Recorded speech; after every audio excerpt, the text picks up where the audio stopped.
issues, including our bilateral defense relationships and security assistance to Ukraine.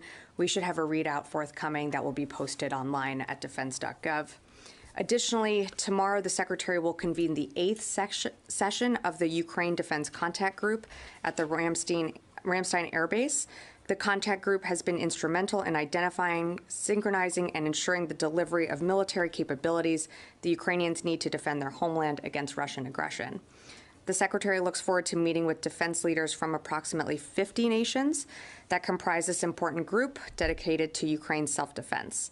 And finally, you might have seen that the Secretary, in his bilateral meeting this morning, also said a few words about this, but on behalf of the Department, would just like to echo the Secretary's sorrow and offer our deepest condolences over the helicopter crash near Kyiv that took the lives of more than a dozen people, including Ukraine's Interior Minister, Denis Monastersky. And with that, I will take your questions. I'll turn over to Tara Kopp. Okay, two. First, yesterday, the Coast Guard put out a tweet on a Russian intelligence ship operating off the coast of Hawaii. Is the department concerned about this? Has there been any sort of communication with the ship? And, you know, this is a fairly routine. There are Russian spy ships that end up on the U.S. coastline frequently, but is there a bigger concern now because of the Ukraine war? Well, you know, I can't say, I can't speak to why the Russians are sailing this ship right now. It's kind of precarious timing, but I would say that the Coast Guard is monitoring this Russian vessel that's we believe is an intelligence gathering vessel, but is operating in international and open waters. We haven't seen any unsafe or unprofessional behavior, and we expect that the Russians will operate within the region in accordance with international law. But for any, in terms of interaction with the vessel itself, I would direct you to the Coast Guard. Okay, and second, a different topic. The Germans have indicated they're hesitant to provide tanks to Ukraine unless the U.S. also provides Abrams. Where are we on those discussions, and what is the likelihood that, you know, Abrams would be sent in order to, I guess, work alongside the Germans on this? Well, we're going to have a readout from the Secretary's meeting with his counterpart, Minister of Defense Pistorius, later today. But in terms of the conversations, I think you saw Dr. Call really speak to this yesterday. The Abrams are it's more of a sustainment issue. I mean, this is a tank that is requires jet fuel, whereas the Leopard and the Challenger, it's a different engine. They require diesel. It's a little bit easier to maintain. They can maneuver across large portions of territory before they need to refuel. The maintenance and the high cost that it would take to maintain an Abrams is just. It just doesn't make sense to provide that to the Ukrainians at this moment. As you know, we've provided the Bradleys. We're seeing other nations step up and continue to provide equipment and material to Ukraine that they can. Ultimately, this is Germany's decision. It's their sovereign decision on what security assistance they will provide. So we won't be able to speak to them. But I think that we are certainly doing what we can to support Ukraine in what they need. Yeah, Oren. On the same topic, a senior defense official said yesterday, traveling with the Secretary, that they're optimistic that they will make progress on Germany with tanks by the end of the week. And yet a senior administration official here tells us Germany's not budging and demands tank for tanks. Are you optimistic that you will see progress by the end of the week with Germany? Do you believe that's going to happen, or is it less optimistic at this point? Well, I don't have a crystal ball here to say what will or won't happen by the end of the week. The Secretary had a productive conversation with his counterpart. The contact group is meeting tomorrow, so I'll leave any further announcements from other countries and other nations and partners and allies to them. But again, we are thankful for what Germany has been able to contribute already. They sent infantry fighting vehicles and a Patriot missile battery system to Ukraine. And we're continuing to work with other partners and allies around the world to see what else can be provided to Ukraine. And that's the whole point of tomorrow's meeting. Yeah. And then, sorry, I'll come to this one. Thanks. I have two questions. The first one, so Ukraine's Defense Minister Reznikov said that Ukraine could use U.S. weapons to attack Russia's occupied Crimea. Is that concerning to the U.S.? I mean, Crimea is part of Ukraine. We've long held that position. We've said that that is, we certainly support the Ukrainians taking back their territory by any means that they can, and whatever weapons they are using. So, again, we have not shied away from stating that fact from the very beginning. Okay. Yeah, sorry, did you want to? Yes, Sure. secondly, so the U.S. has requested to send munitions from its stockpiles in both Israel and South Korea. Why? Well, again, I mean, we are supplying Ukraine pretty regularly with different ammunitions, materials, capabilities, and equipment. And part of that is making sure that we can do so quickly. And we have been working with ROC and Israel when it comes to withdrawing from our stocks and communicating that with them. But that doesn't mean it impacts our readiness. That doesn't impact our capabilities to protect Americans here at home or abroad. And so we feel confident on what we have been able to withdraw and what we have been able to get to the Ukrainians. So is the U.S. looking to send those munitions from its stockpiles in other countries because there's a lack of stockpile here in the U.S.? No, I wouldn't say that. I mean, the Secretary has always said we're not going to drop below our readiness levels, but we also have to pull from different stockpiles from all around the world. That doesn't mean that, everything is here in the United States or everything is in the EUCOM AOR. We have to go to other sources, other places, to make sure that Ukraine has what it needs and to also be able to backfill our own stocks and work on backfilling partners and allies. I'm going to go to the phones and then I'll come over here. Joe Gould, Defense News. Thanks, Sabrina. With the Secretary pressing to have transfers of Leopard 2s to Ukraine, obviously countries are going to have to decide for themselves and make their own announcements.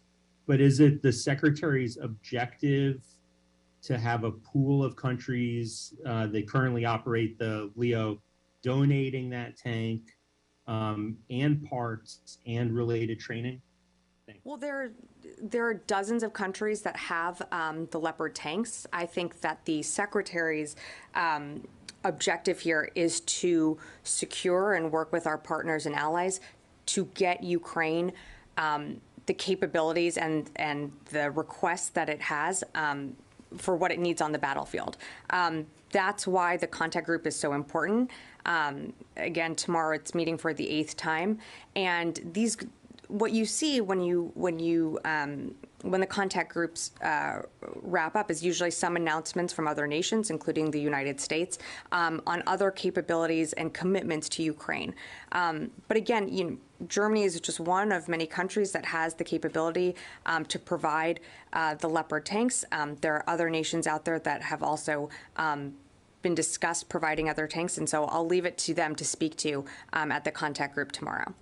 I'm going to take one more from the phone, and then I'll come back into the room. Alex Horton, Washington Post.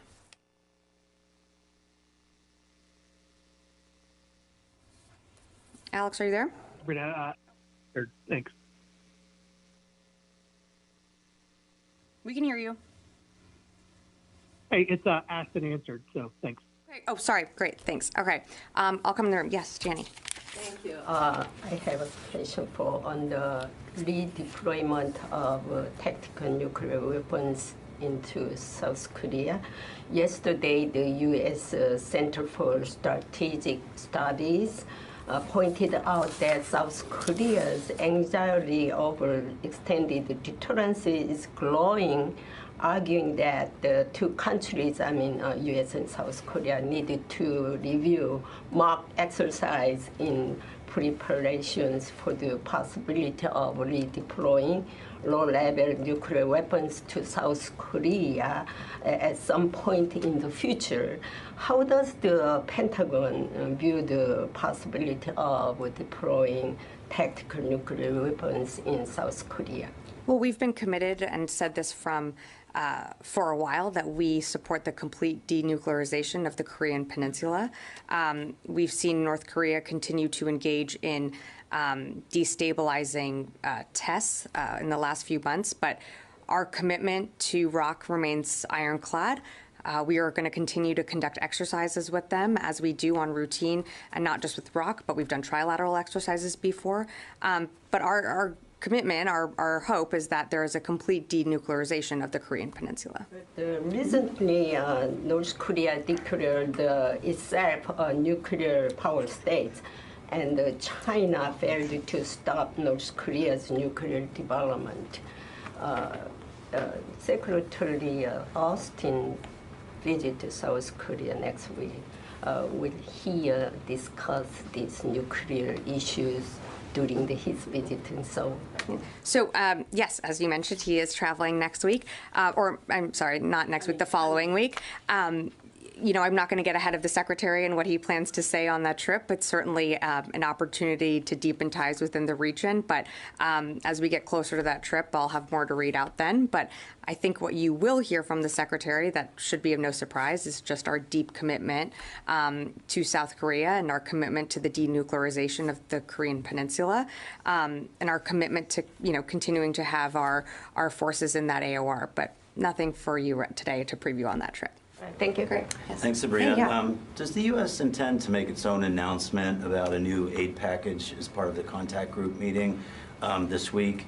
And if so, should we suppose that it's going to track with earlier aid packages and have, you know, armored vehicles or equipment that allow the Ukrainians to like shoot and move on the battlefield, similar to what Dr. Call described yesterday? I feel like you've seen some of the reporting that I've seen out there. I'll be completely frank with you. I have nothing to announce here today. We should expect another security package coming soon, but still nothing to announce from this podium at this moment.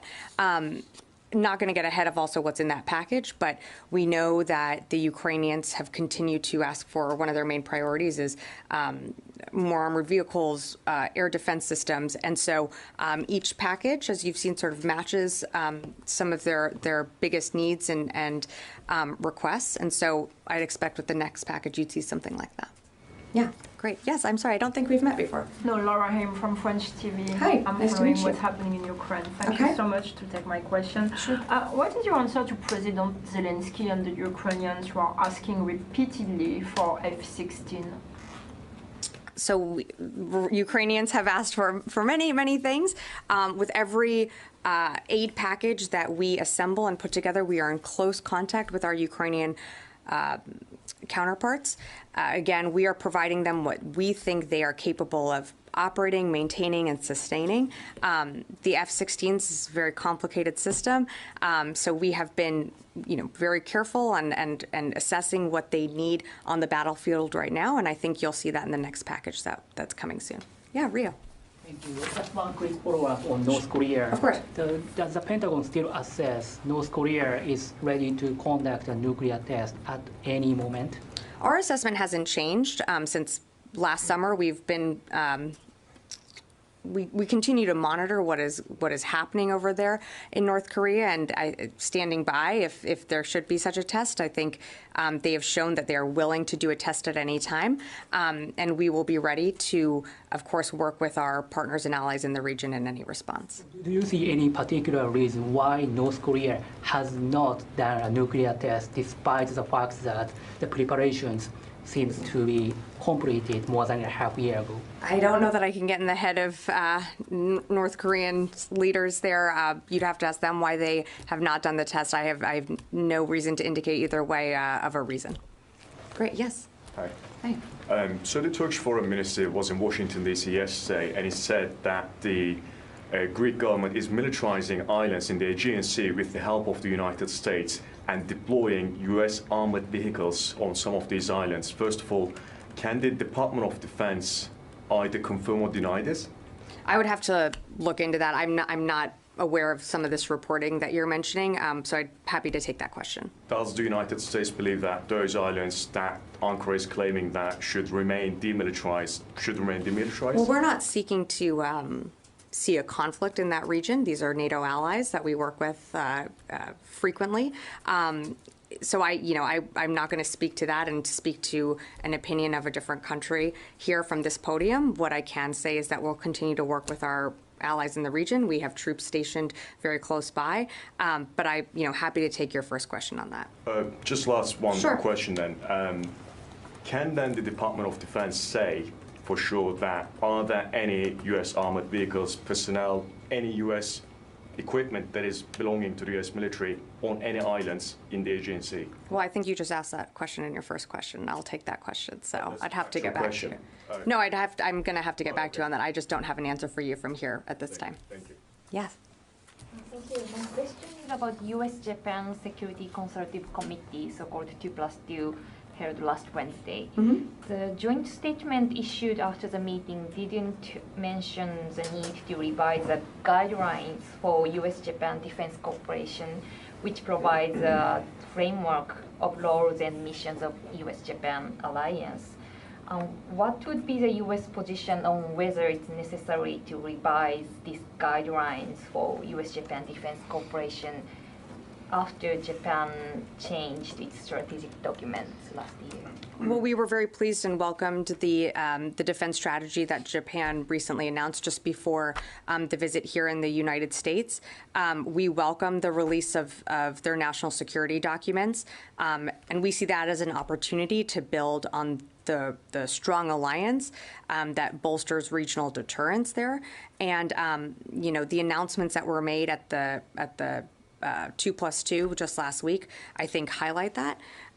We have no plans to update the defense guidelines at this time, but as you saw last week, it's a very deep alliance that we have with Japan, and looking forward to working with them in the future. Great. I'm going to go to the phones and then I'll come back. Laura Seligman, Politico. Hi, Sabrina. Thanks for doing this. I have two questions. One is about the combined arms training in Germany. Is that training going to incorporate these new tanks from Britain and any other countries that may be donating them, as well as the Bradleys? And then my second question is on longer range munitions. Is that something that is still off the table? In terms of your first question, our European allies and partners have been doing their own training when it comes to training Ukrainian troops. So our combined arms training is right now just focused on the Bradleys. I don't anticipate that it would incorporate other tanks or other equipment at this time. But if that changes, I'd be happy to follow up with you. And then in terms of long-range capabilities, I mean, we've provided the Patriot, as you've seen. We've provided Ukrainians with a layered defense of air capabilities from short to long range. And the Ukrainians are using those well. They're using them effectively, and especially when the Patriot is in country, they'll be able to knit those together to create a very highly defensible air that I think they're doing so effectively as they are right now. But with the Patriot, there will be an added capability that can help protect major cities and innocent civilians in this war. I'm going to take one more question from the phone. Howard Altman. Yes, thanks. I have a question and I have a request. The question is, the Wagner Group claims that it has captured the town of Klishchivka, which is about 5 miles south of Bakhmut. Can you confirm that and tell me how that might affect the defense of Bakhmut and Soledar? And then I have a request. I'm sorry, Howard, you sort of, or for me at least, cut out on what city or town did you mention that was specifically captured? It's Klishchivka. It's a small town about 5 miles south of Bakhmut. I see. Okay. I don't have an update on specifically on that town, but what I can say is that we're still continuing to see intense fighting on both sides from the Ukrainians and Russians in and around Bakhmut and Soledar. It is blocks to kilometers every day that continue to change hands. But the Ukrainians are not giving up their fight, and neither are the Russians. They're really dug into the ground right now, to the battlefield. And right now, we know that the weather in Ukraine, it is icy, it is wintry, so the roads or the ground is a bit more frozen over, which allows for vehicles to move around a bit more with more maneuverability. But again, this is a grinding fight that we're seeing in the east, and I don't have really more to update you on that. It just continues to be a grinding fight.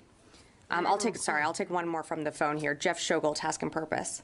Here, can the Pentagon do something about providing communications for those of us who are not in the building during the time that the PBR is closed? I mean, you got a budget of $800 billion. Is there any way to find some money under the couch or something to provide, secure communications so that we can participate in briefings going forward? Jeff, I'll have to get back to you on that one. I know that we are doing some updates to this lovely Pentagon briefing room, and we'll follow up with you offline on that. I'll come back into the room. Yeah, Brandy. Thanks, Sabrina. I have a follow-up on Ukraine and then a question on a new topic. Okay. On Ukraine, did Dr. Call meet with, or was Secretary Austin supposed to meet with any of the Ukrainian officials, the internal ministers who perished in the helicopter crash? And did that affect the contact group meeting in any way? I'm not aware that it affected the contact group. I mean, the contact group was going forward, but of course we offer our deepest condolences. As we've seen the reports that more than a dozen people were killed and many more injured, so I wouldn't be able to say anything more than that. Thank you. And then this is sort of a two-in-one. Politico reported that Pentagon officials and officials from other agencies are attending an event hosted by NASA right now, I think this week, on their ongoing UAP investigations. And they reported that DoD's Aero office has partnered with Enigma Labs, a startup that uses machine learning to make sense of UFO data. And so can you tell us who from the Pentagon is attending that NASA event, and what does DoD aim to get out of this new partnership with Enigma Labs? I would have to take that question. I'm sorry, I don't have the answers for you on that one, so I'll take that and get back to you. Yeah, over here. Hi. I have a question on Ukraine and a Japan question. Okay. Earlier this week, the Netherlands announced that they're also sending a Patriot battery, so that makes 3. Is going to the contact group meeting tomorrow, is the U.S. going to be scouring, trying to get other operators to donate more batteries? And how is that discussion focusing on training, as the U.S. worked out with the Netherlands to provide more training inside the U.S.? Well, I don't want to get ahead of the discussions. They're happening tomorrow, as you just mentioned. I think we welcome any additional commitment when it comes to giving Ukraine more air defense capability from any country or any partner. And so in terms of the training and whether our teams would train on a Patriot battery provided by the Netherlands, I just don't have an answer for you on that. Many countries do conduct their own training, as we've seen from the beginning of this war. So I think what the Secretary is looking for tomorrow is further commitments from other partners and allies to help Ukraine, and that is up to those sovereign states to decide what commitments they can give. But of course, we know that air capability is one of them, or air defense is one of them. Do you know if the 3 committed ones are all the same variant? I don't know. Okay. And on Japan, in the meetings last week, we had heard about the new Marine regiment in Okinawa. Yep. At the same time, the Air Force has pulled out its F-15 unit in Kadena. Do you know if that came up in the discussions, the future of the U.S. air presence in Okinawa? I don't know that came up, but I think that you saw last week the deep commitment that we have to the region, and part of that was discussed in the Secretary's meeting and the Secretary of State's meeting at the Department of State. So that does not impact the relationship or the readiness or the threat in that region. Yeah. Thanks. I just had a quick follow-up on an earlier question about the combined arms training with Ukrainians in Europe. I'm not sure anybody from the podium has confirmed whether that's begun or not. It has begun. It has begun. Yeah. You can confirm that? Yep, it has begun. It's about 500 to 600 Ukrainians that are being trained in Grafenwehr, and that I believe started this weekend, just this past weekend. Yes. Yeah. So on long-range munitions, you mentioned Patriots in your answer. So Patriots are surface-to-air defensive missiles. But can you confirm that longer-range surface-to-surface missiles with more offensive capabilities are on the table or off the table?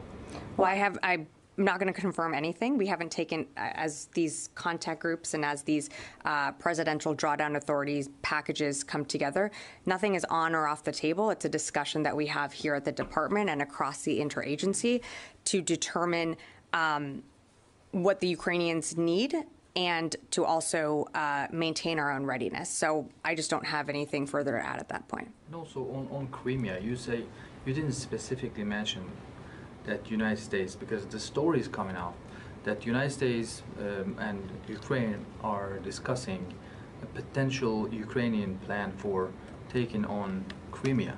But you said, okay, Crimea is a part of Ukraine, and generically United States supports Ukraine taking back its territory. Specifically, is there any kind of U.S. advice with respect to launching an offensive on Crimea to take back the territory from Russians? Are you asking if the Ukrainians are consulting with us? If you give your advice, endorse such an operation on Crimea? Well, we don't dictate to the Ukrainians how to run their operations. That has been said by multiple people here at this department. The Ukrainians make the decisions about their operations and when they conduct them. Crimea is part of Ukraine. We've made that very clear from the beginning. If they decide to conduct an operation within Crimea, they're well in their bounds. That is a sovereign part of their country that was illegally invaded by Russia in 2014. They have every right to take that back. And the United States is also ready to support that operation on that specific chunk of land. Well, I mean, what do you mean by support their operation? We're not on the ground. There are no boots on the ground there. So what do you mean? Militarily, whatever capability needed to take that chunk of peninsula back from Russians, the United States is going to be there. Is that? You have seen the United States be there for Ukraine, and this department has said that we will be with Ukraine for as long as it takes. If that includes an operation in Crimea, that is a sovereign part of their country, and they have every right to take that back. I'll take one more, and then we'll wrap up. Jared Zuma with Monitor. I just wanted to ask real quick on the subject of air defense batteries for Ukraine. It was reported last month that the U.S. would seek to source NASAMS from the Middle East. I'm just wondering if there's any deliberation in the department or any effort underway to source additional air defense assets from that region. I wouldn't comment on where we're sourcing some of this. I mean, the NASAMS were part of our USAI package, so those go under contract and then get delivered into Ukraine. There are already 2 operating right now in Ukraine. I believe our commitment has been a total of 8. So I just wouldn't be able to comment any further on that. And if I could just ask, the National Security Advisor was in Israel, I think probably still is at the moment, to discuss topping the agenda, the threats by Iran. Just wondering, it was mentioned previously that one of the issues that were going to be discussed was tactical differences with the Israelis on how to deal with the same strategic threat of an Iranian nuclear weapon. I'm wondering if you could tell us anything about those tactical differences and whether the department has been informed if there's been any progress from those discussions. I would direct you to the White House, as you just mentioned. Mr. Sullivan is there now. I would direct you to the White House for further comment. Okay, great. Thank you. Oh, I'm sorry, Louis. Yeah, I'll take one more. Fine. So at the previous briefing, General Ryder took a lot of questions about the back pay issue with COVID. Has there been any progress on that? And also, one question I think is, did the Secretary ever consider whether to enable back pay for service members who refuse to take the vaccine? I mean, as a matter of policy, DoD is not reviewing or is not going to implement a policy of providing back pay to service members who are separated for refusing the vaccine. So nothing has changed since what General Ryder said on Tuesday. But, there was quite a long period of time between the signing of the legislation and when the guidance eventually came out.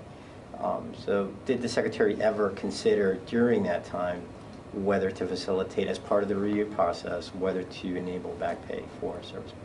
Again, providing back pay for service members that were separated from the department for refusing to take the vaccine was not something that was under consideration, and that's not something that is our current policy. Great. Okay. Thank you so much. Oh, do we have? Okay. Just one last question on Crimea. What is the strategic significance of recapturing that for Ukraine? Well, I mean, I think you'd have to ask the Ukrainians that. I mean, that's part of their country. It's a part of their country that was taken by Russia. So in terms of the significance that they see, I would direct you to them. But from an objective standpoint, I think it's pretty clear that recapturing part of their sovereign state is something that would send a huge message to Russia. Okay, great. Thank you all.